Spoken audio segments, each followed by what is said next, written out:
So I just want to say a very big welcome to this evening's webinar, which is here by popular demand, because so many of you wanted something on this subject. Although I'm sure that actually a lot of the information won't be new to you, it will be a good refresher and it will be an opportunity to ask our expert, Amy, about anything medical. I can't believe it's 2 months since the last webinar, which was on bumps and broken bones and things. And anyone new joining us, a big welcome to you. And if you do want to see our previous webinars, they are on our website. They're also on our YouTube channel. Those who are new, I'll just tell you very quickly about the format. So we'll do a sort of 20 to 30-minute presentation, going through some information that we've got for you, we've prepared for you, and then we'll open it up to you with a Q&A session. You'll be able, so if you use the Q&A button to ask your question, you can ask it anyway through the webinar, but we won't answer anything until the end. That just keeps the flow going. Sometimes there are questions that we don't know the answer to, and in those situations, we will go away and research, find the right answer, and we will send that to you in a follow-up email, which will include the slides for this evening's webinar and all of the sources, so that you'll have the links to take you to generally government websites where you can find the information that we've compiled for you this evening. So, Amy, if you don't mind going, Amy's going to be my slide. My slider. You can go to the first slide, please. So this evening's webinar is based on information for English childcare settings, English early years, and we'll be referring to the EYFS and Ofsted. Just because we have to choose one or other, we can't cover everything, but most of the information that's relevant in England is relevant in Scotland, Ireland and Wales.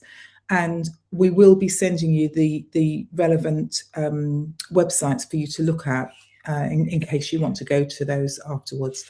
So you, as professional early years workers, you will know that your responsibilities are to promote children's safety and well-being, to ensure that they are safe when they're in your settings, and that you have good policies and procedures in place, and that you are communicating those policies and procedures to the parents of the children that you're looking after. And we're going to come on to that more later on, because I think that it's so key to have those in place to avoid tension with parents when children are ill and need to go home.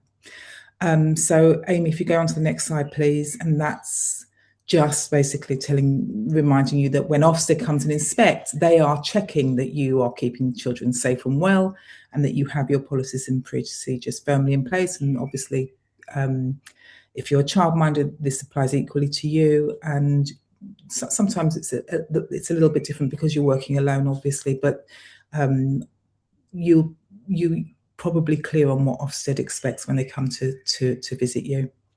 So Amy, if you go on,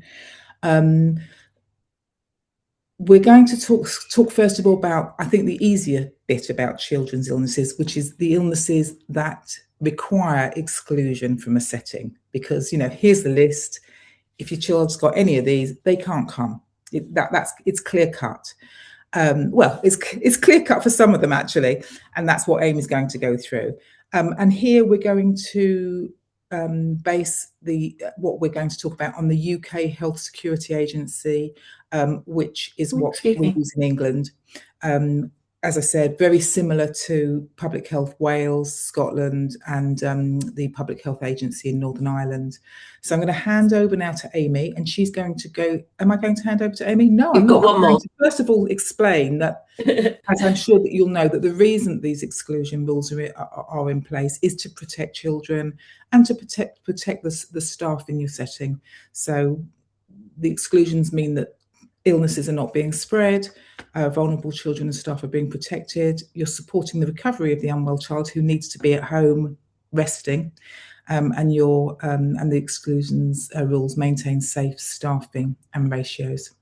And now I'm handing over to Amy. So, hello, thank you. Welcome to those I haven't met before. So, my name, as Tina has said, is Amy, and my background is as a paediatric nurse and child health lecturer. So, I think one of the things, and I think this is going to come up in the chat, and we may not have all of the perfect answers for you because there aren't super perfect answers. So, we'll be looking at how do you make those decisions, because we've got to really recognise here that there's sort of a natural collision really between the agendas for lots of different people.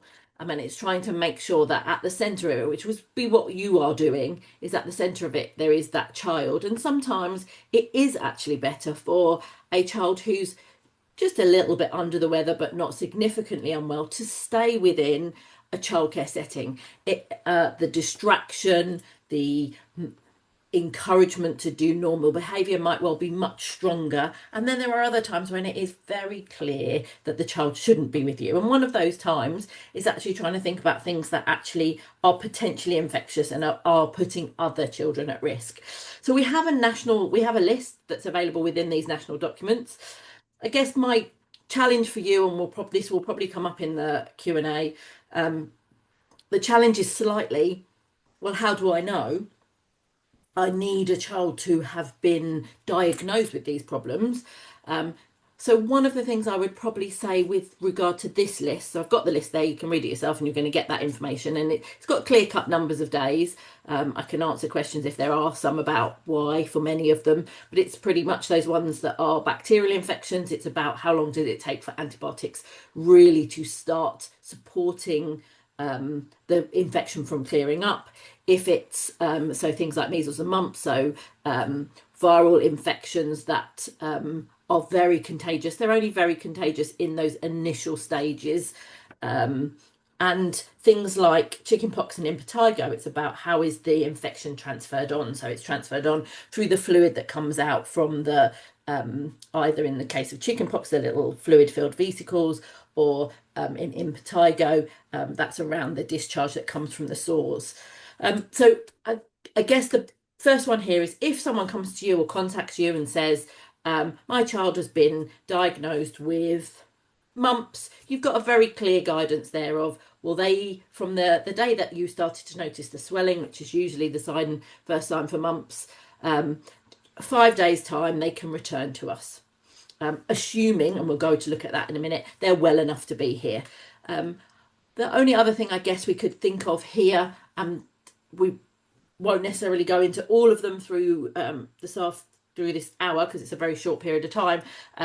In many of the other webinars, though, I'll have already covered them. One of the things we are going to be thinking about is an unwell child. So I suppose one of the thoughts would be something like chickenpox. You would be perfectly within your rights as a childcare setting. I'm sure many of you are quite familiar with what chickenpox commonly looks like. You're likely to know whether you've had any recent cases. So actually, what's the likelihood that the child has chickenpox? You would be well within your rights to say to someone, actually, we're not happy for the child to be here for the next 5 days because we believe that they have chickenpox. And then if the parent disagrees with you, then that's their responsibility to go and get them reviewed. And I definitely have seen children where a parent's asked me to examine them and to see whether I think that the child has chickenpox, to exclude, to either allow them to go back to nursery or to stay away. So hopefully that is sort of, this one is quite an easy one. So some of the things that we recognise within the guidance that actually doesn't usually need to go away, doesn't usually go away, to stay away from your childcare setting if the child is well. And again, we're going to think about is the child well enough, would be hand, foot, mouth, head lice, tonsillitis, glandular fever, threadworms, slapped cheek. And that's primarily to do with the way those things are spread, or the speed at which the treatment should be taking effect.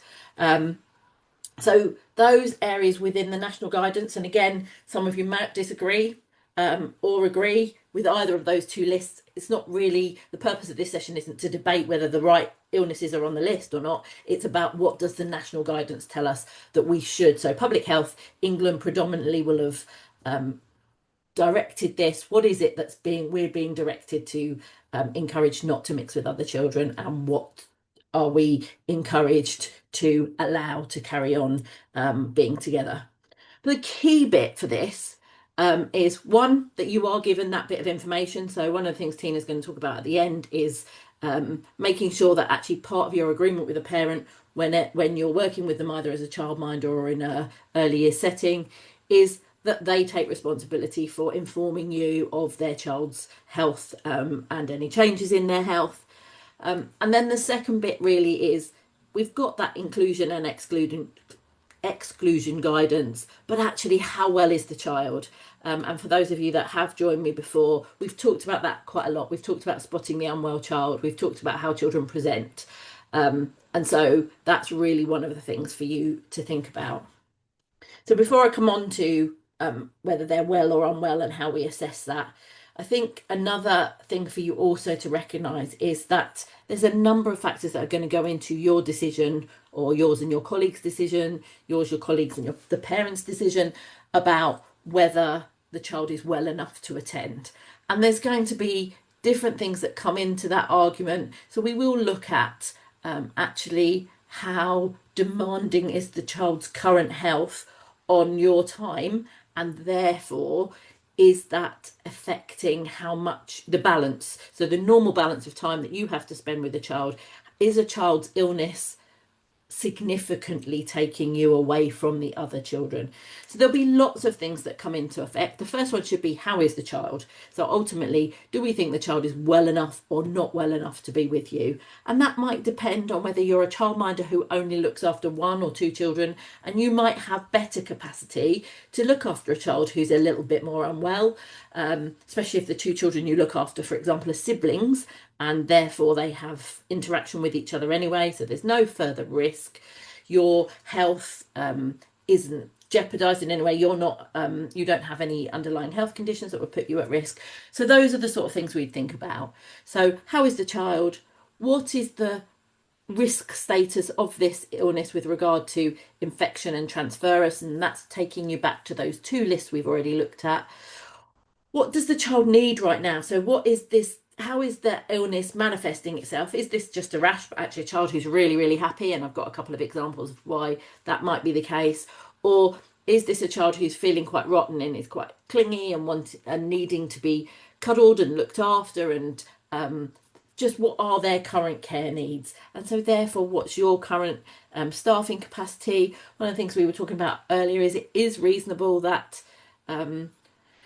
how many unwell children you currently have in your setting. So if we're thinking that they fit the criteria to not necessarily be excluded, but you've got a lot of children who are quite unwell, then that might be very inappropriate for them to be with you. So it's about weighing up a number of factors. So we can look at the guidance we've got, and then included in that, there's a little bit that's a bit more objective. That's where it becomes a bit trickier. So one of the really good things for you to go to is we really want to assess how well this child is. And this very much links back to all of the things that I would have talked to people about before on how we recognise how well or unwell a child is. Because children will become unwell. Children will have minor illnesses.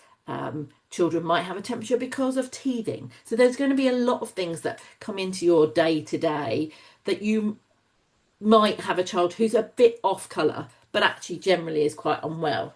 So our definition of being fit for nursery, or let's change that to early years, being fit for not being at home, for being fit to be in a care setting, are firstly participation. So I always talk about behaviour a lot whenever we do these sessions. So how is the child behaving, and can they participate quite comfortably in the majority of the day? So if this is a child who's usually really active, happy, easygoing, laid back, and they're going to be a bit more grizzly than their normal, it's more likely that they are going to have a different disagreement over a toy when they wouldn't normally. So they're less comfortable, they're not 100% themselves, but generally they're able to participate and engage. So that's our first question. Are they able to participate? Are you comfortable that they are alert and they're responsive? So we've talked about that already in previous sessions. So is there anything about how they're appearing that's actually making you feel concerned? Or alternatively, they're alert, they're responsive, but they're not alert. They're lethargic, they're sleepy.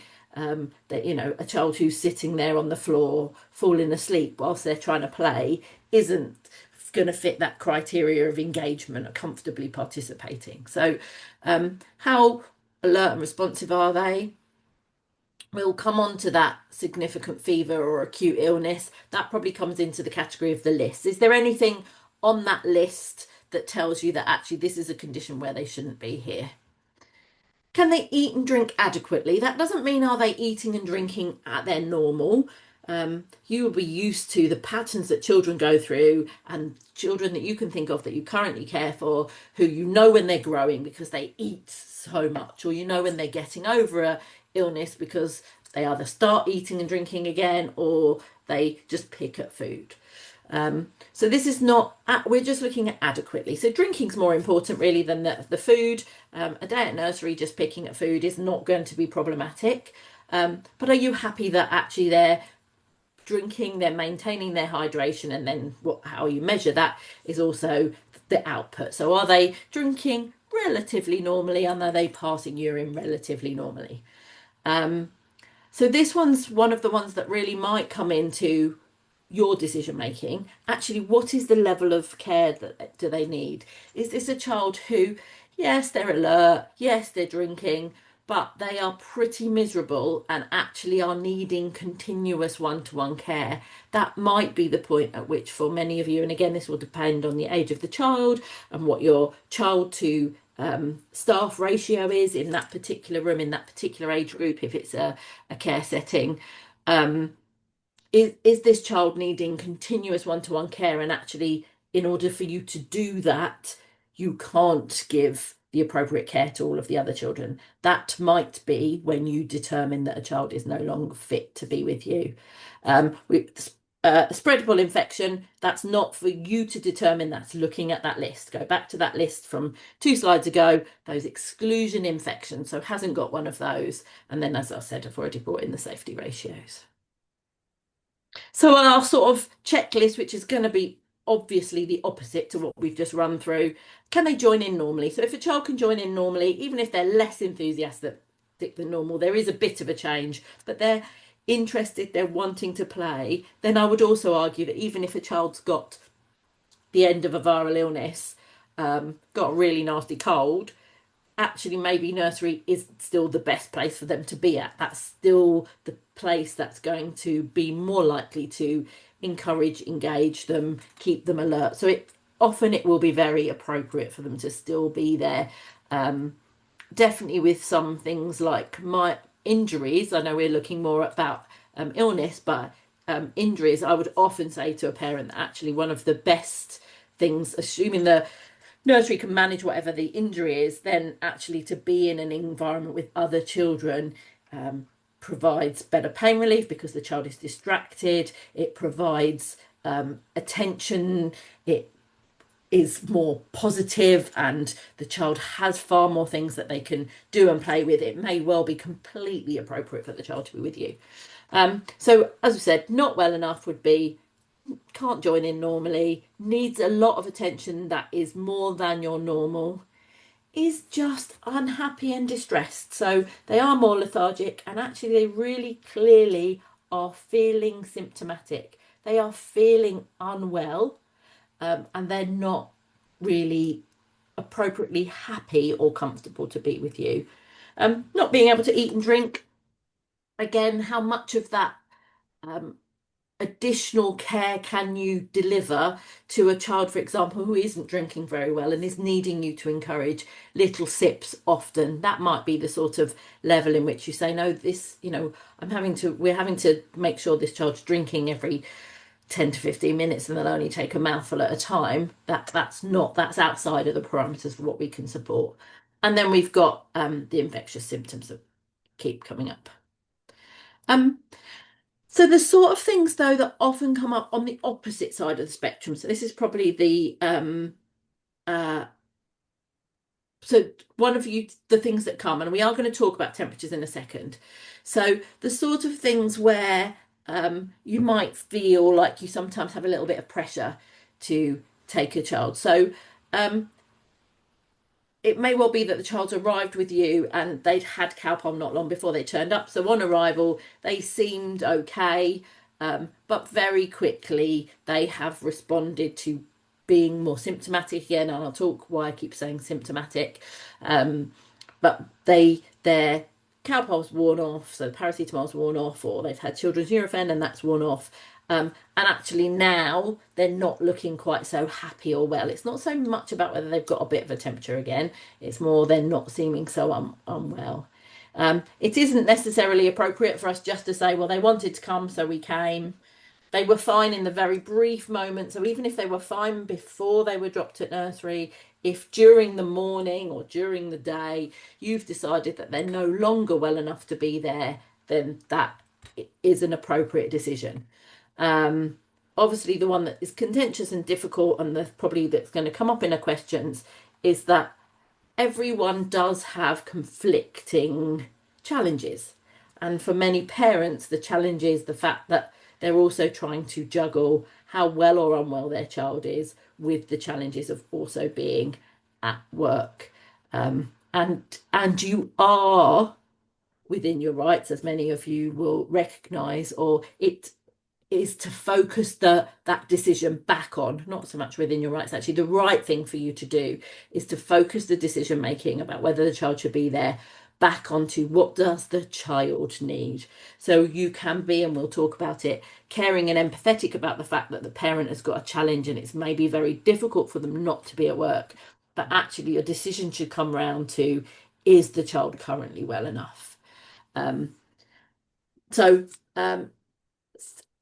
Symptoms are being masked temporarily. All I would say with that is that that's just thinking about whether we have given them something to ease pain or to ease temperature, but actually it's coming back very quickly.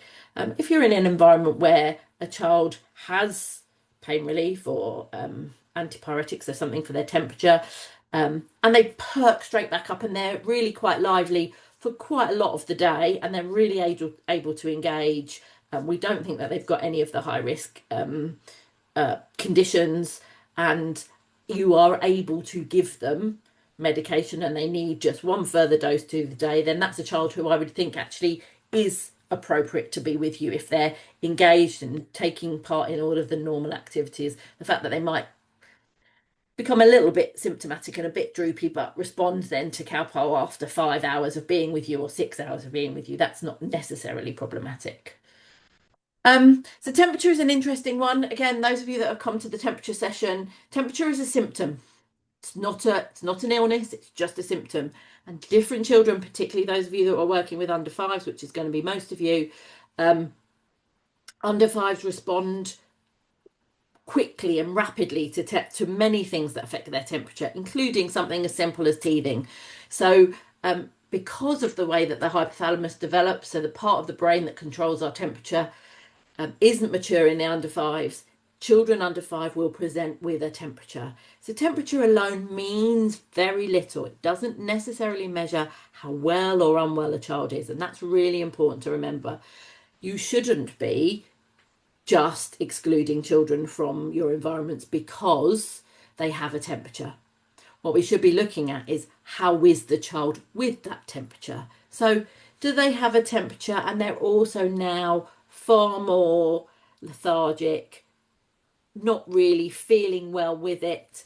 Some of the older children in that category might sort of complain of things like a headache, or they're no longer drinking, or they're not wanting to play, or they're needing to be constantly comforted. It's the picture of the child, not the temperature alone. Obviously, if the temperature is really high and not responding to anything and you're worried about how the child is, that's completely different. But a child who has got a temperature and is a little bit irritable but easy to distract, and actually you're fairly confident because they're chewing on everything and they've got hot red gums, that actually this is teething, would be appropriate to stay with you. So temperature alone, it's not the temperature, it's the child that I want you to look at. Probably the easier one though is sickness and diarrhea, because we've got a very clear rule. We've got a very clear 48 hours. So sickness and diarrhea should remain, the child should remain away from your setting because of the fact that this is very easy to spread, very easy to for staff and children to transfer their infection across each other very quickly and easily. So we've got a nice clear from the point at which the symptoms stop, the child needs to have 2 further days. And that's again because we can continue to be contagious. Rash is probably the one that is hardest to go through on here, because again, a rash isn't a condition. A rash is a symptom that comes along with certain problems and conditions. So back to rashes, is the child unwell? Do they have a fever? So how is the child? I guess what I would say with this one though is if you have a child who has developed a new rash and is seemingly unwell, most of the things that are problematic with rashes would also present in a more unwell child. Whereas, for example, a child who maybe has had a local allergic reaction, so not a systemic, not a anaphylactic reaction, nothing serious, a local skin reaction to a new washing powder, for example, will be well, will be happy, will not be particularly hot, will be alert, will be wanting to engage, might be a bit itchy, but be wanting to engage. The problem, I suppose, for some rashes is that quite a few of the conditions on the concerning list will present with a rash. So it may well be that you just are not sure and you want the parent to have the child reviewed to decide whether the rash is a symptom of one of the more problematic areas. But on the whole, there will be lots of children who could be with you with a rash that wouldn't be problematic. Again, don't judge the rash, judge the child. And the ones where it's problematic will also be the children who are showing you other symptoms, showing you other things that might tell you that the child is more unwell. Okay, so I'm going to wake her back up and hand over to Tina. And Tina's going to carry on with the next few slides. Here she is. Thanks, Amy. Thank you. So hopefully that's given you some good information about when a child needs to stay at home and when they don't. And I think one of the really valuable things there is what does a well child look like? What does an unwell child look like? Because if you have that very clearly in your mind and that's mirrored in your policies and procedures that you can share with parents, then they're also involved in the decision making. They know that here's a checklist of things that mean that my child shouldn't be at nursery or at the childminder today. And I think that keeping really clear communication and really clear boundaries with parents really helps avoid any tension down the line when a child actually gets ill. So I'm sure you already have onboarding procedures, but you can, and that parents are given documentation that tells them about when children need to stay at home.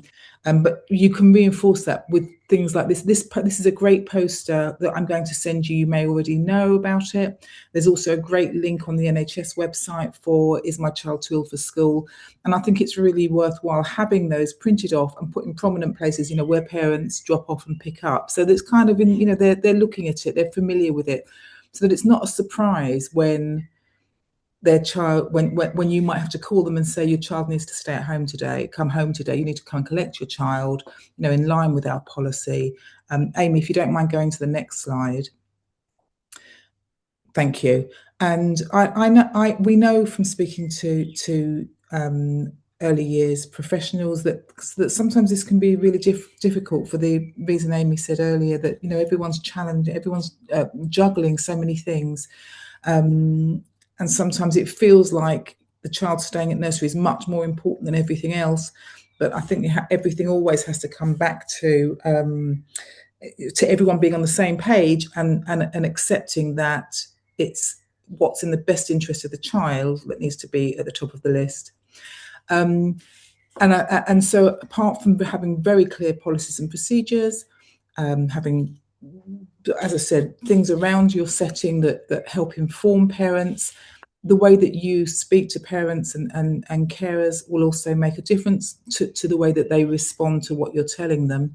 As we do in all areas of our life, I think parents will take their lead from you. And if you are firm, and consistent, but are still approachable and empathetic, they will accept what you're saying much more easily than if you're sort of, you know, being cold and I'm struggling for the word here, not being approachable. So keeping the language child focused. So I've just put a couple of examples here. You may have others that you want to put in the chat to share with people that will also be useful. So something like Ella's not comfortable enough for a full nursery day today. Your child needs rest and recovery before returning, or she needs a quieter day at home today. And then Amy, if you go over to the next page, next slide, please. Thank you. Avoid being vague or uncertain, because that just the parent doesn't know where they stand. So your child needs to be collected today. It's not a maybe not. They need to be collected, and here's the reason.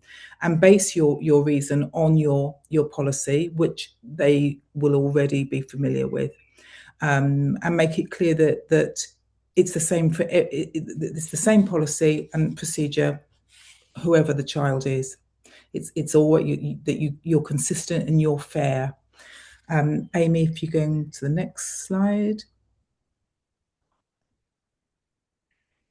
And you might need to take a few deep breaths to keep calm, so that when parents are finding it difficult and challenging you, you can maintain your calm and be in control of the situation.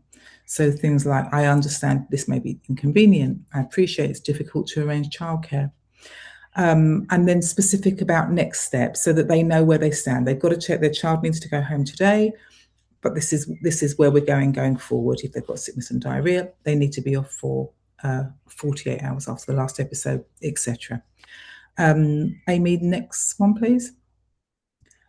And language to avoid. So as I was saying before, don't be dithery about it. You need to be very clear. Your child needs to come home today. And obviously avoid blaming them. You sent them in sick. You know, maybe they gave them some Cowpole, sent them in, kind of knew that probably that wasn't going to do it. There's no point in throwing that back at the parent. And the next one.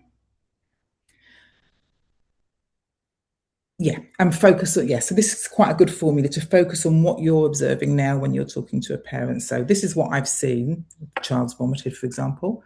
My decision is that the child needs to go home, the reason that they need to go home, and what the next step is.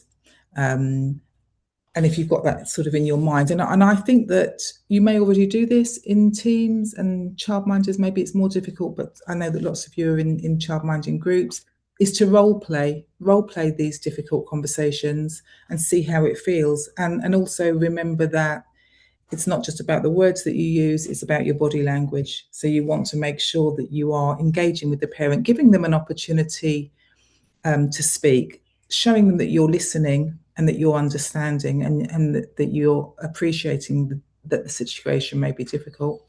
Don't be defensive. You know, standing with crossed arms is never going to be a good posture, because it feels unfriendly and unwelcoming. And face the parent, and try not to multitask. And I know that can be difficult too, but give the parent the attention that they need, so that they understand what you're asking them to do and the reason for it. And the next slide, Amy. Yeah, so just really a reminder of what we've said.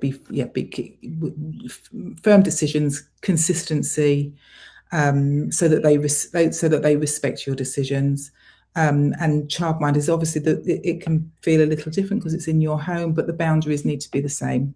Parents will take their lead from you if they trust you and they trust the decisions that you make, and the decisions you make are in the best interests of their child. Is that the last slide, Amy? Yeah, so again, building on what I said before, when you're making your decisions, and obviously there is some subjectivity, it's not always clear cut, as Amy said, but there are some questions for you to ask yourself each time. Can the child participate comfortably? Can I meet their needs?